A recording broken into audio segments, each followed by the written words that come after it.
네, 여러분 안녕하세요. 갓즘 말씀 한끼 히즈스토리 큐티 나눔 시간입니다. 오늘 말씀은 사무엘상 23장 15절에서 29절까지의 말씀입니다. 예, 오늘 말씀에서도 이 사울이 끊임없이 다윗을 쫓고 죽이고자 하는 내용이 등장합니다.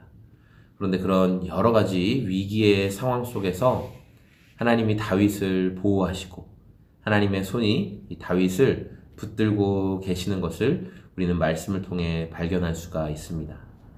오늘 말씀에 보면 15절에 다윗이 사울이 자기의 생명을 피하려고 나온 것을 보았으므로 그가 십광야 수풀에 있더니, 또 이제 다윗은 이제 수풀 가운데 또 어떤 요새 가운데 계속 숨고 있는 상황이 등장합니다.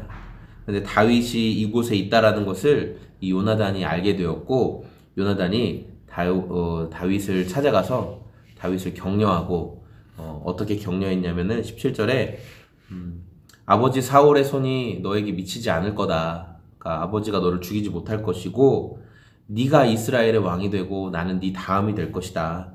그 사실을 사울 왕도 안다. 그래서 이렇게 난리를 치는 거다. 그런 내용들을 말하고 하나님 앞에서 언약을 합니다. 반드시 약속대로 다윗 네가 왕이 될 거고 나는 네 다음이 될 거고 너는 죽지 않을 것이고 이렇게 약속을 하고, 그리고 요나단이 그리고 다윗이 각자의 곳으로 돌아가죠. 이때 이 10사람들이 기브아에 가가지고 사울에게 말하는 거예요. 그래서 다윗이 저희가 있는 곳에 숨어 있습니다. 첩보를 주는 거죠. 그러니까 사울이 와, 너희가 나를 불쌍히 여기는구나 막 이러면서 너희가 여호와께 복받기를 원한다. 막 하나님의 이름으로 헛된 축복을 남발하는 거예요. 헛된 복을 막 남발해요. 이 얼마나 지금 하나님 뜻대로 행하지도 않으면서 얼마나 이런 악한 말을 하는지. 그러면서 사울이 사람들을 잔뜩 모아서 이제 다윗을 향한 포위망을 엄청 좁혔고, 다윗도 아주 절체절명의 위기에 빠지게 됐어요. 사울이 이쪽 편, 다윗은 이쪽 편, 서로 보고 있는 그런 상황 가운데 이제 다윗이 끝났다. 다윗이 정말 끝났다. 이제 잡혔다. 라고 하는 그때에 27절에 전령이 사울에게 급히 와서 블레셋 사람들이 땅에 쳐들어왔습니다. 블레셋 사람들이 우리 땅에 도착했습니다.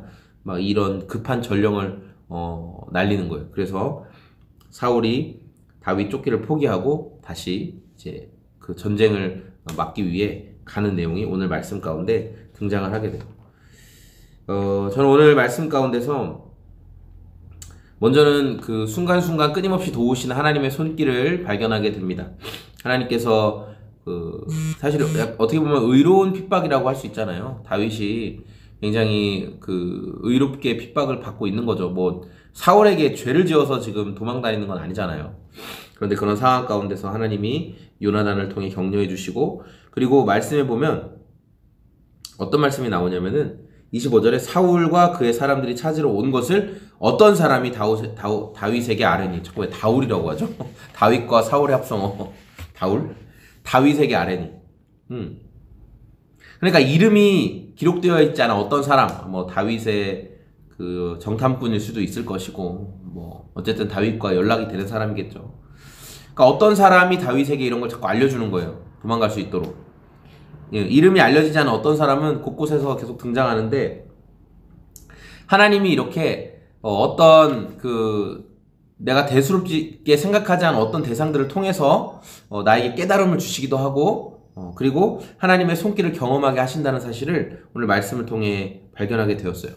저와 여러분들이 내가 오늘도 어떤 사람의 보호 속에 있는 것이 아니라 내가 하나님의 보호 가운데 있어야지, 내가 하나님 안에 머물고 살아가야지 라고 할 때, 하나님은 이 많은 어떤 내가 알지 못했던 대상들을 통해서 나를 보호하시고 또 돌보시는 하나님의 은혜가 있다라는 것을 묵상하게 되었고, 또 한 가지는 요나단의 모습을 보면서 요나단이 다윗을 격려해주고, 요나단이 사실 차기 왕인데, 왕의 가장 강력한 후보인데, 그럼에도 불구하고 다윗을 이렇게 위로하고 할 수 있었던 것은 요나단이 하나님의 관점으로 이 다윗을 보았기 때문에 할 수 있었던 거잖아요.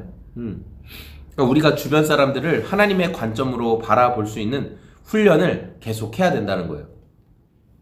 요새 그 아이들 그 모습을 보여주면서 부모가 어떻게 양육하는가 해서 그 육아 그런 행동 그 전문가 분이 이렇게 뭐 부모들의 잘못된 양육 태도 또 아이들 어떻게 훈육해야 되는지 뭐 그런 것들을 바로 잡아주는 그 TV 프로그램이 있는 것 같은데, 제가 그런 걸 보면서 느끼는 건 뭐냐면은 그분들이 막 되게 안타까워하고 부모들이 이렇게 막 이유 없이 매를 들어서 아이들을 위협하거나 또 협박하거나 막 그렇게 뭐 있는 것을 뺏어서 아이들을 제재하거나 막 그런 모습을 통해서 아이들을 통제하려고 하는 거 보면서 그 사람들이 패널들이 막 되게 안타까워하고 아우 저러면 안 되는데 막 이렇게 얘기해요. 네, 근데 그건 왜 그렇게 할 수 있냐면은 자기가 지금 제3자의 입장에서 그 상황을 보다 객관적으로 보기 때문에 그렇게 말할 수 있는 거예요. 그러나 자기들도 아이 키우면서는 분명히 막 더 아이들이 여러 번 말해도 안 들었기 때문에 매라는 아주 확실한 무기를 들면 더 빨리 움직이니까, 그러니까 더 통제 강화 수단으로 매를 들기도 하고 뭐 아이들이 가지고 있는 걸 뺏기도 하고 너 그렇게 안 하면 네 거 버린다, 너 장난감 다 없애버릴 거야 막 이렇게 협박을 하기도 하고 그렇게 하는 거예요. 자기가 그 상황에 있을 때는 못 봐요. 그러나 그 TV 화면으로 한 발짝 떨어져서 저 부모들의 양육 태도를 보면 아 저건 잘못됐고 이렇게 하면 안 되고 그런 게 눈에 보인다라는 거죠. 제가 무엇을 말하고 싶냐면은 우리가 지금 상황 가운데 여러분 지금 육아를 하시는 분들은 자녀들 때문에 막 어려울 거고 일을 하면서 회사 관계 안에서 어쨌든 우리가 제일 어려운 건 사람 관계예요. 관계 가운데 계속 부딪힘이 있고 문제가 있는 분들이 있을 거예요. 주변에 참 이렇게 보면 안타까운 사람들도 있겠죠. 그런 사람들을 바라볼 때 우리가 내 안에서 나오는 것으로는 그들을 위로하고 세워주고 격려하기가 너무너무 힘들어요. 네. 내 안에서 나오는 것으로는 그들의 부정적인 것과 또 나의 온전하지 못하는 것들이 충돌함으로 인해서 이것을 올바로 대안을 제시한다거나 또 그들을 격려해준다거나 기다려준다거나 인정해준다거나 이런 말이 너무너무 어렵죠. 힘들어요. 그러나 오늘 요나단이 하나님의 시선으로 이 다윗을 바라보고 그를 격려해주고 그와 언약을 맺을 수 있었다면 저와 여러분도 하나님의 시선으로 오늘 나의 자녀들을 바라보고 사람들을 바라보고 또 내가 해야 될 일들과 어떤 관계들을 바라볼 수 있었으면 좋겠어요. 그래서 하나님이 주시는 힘으로 인내하고 하나님이 주시는 힘으로 격려하고 잘했어. 너무너무 잘했어. 더 잘할 수 있을 거야. 이 정도로도 충분해. 네가 있는 것만으로도 와, 너 정말 대단하다. 격려의 말, 사랑의 말, 살리는 말. 지금 너무너무 잘하고 있어. 세워줄 수 있는 말. 그런 하나님의 시선으로 우리의 주변 상황들을 바라볼 수 있는 저와 여러분의 오늘이 다 되었으면 좋겠습니다. 네, 여러분 감사합니다. 저는 소금제작소의 공장장이었고요. 오늘도 주님 안에서 이렇게 기쁜 하루, 승리의 하루 보내시기를 소망합니다. 고맙습니다. 안녕히 계세요.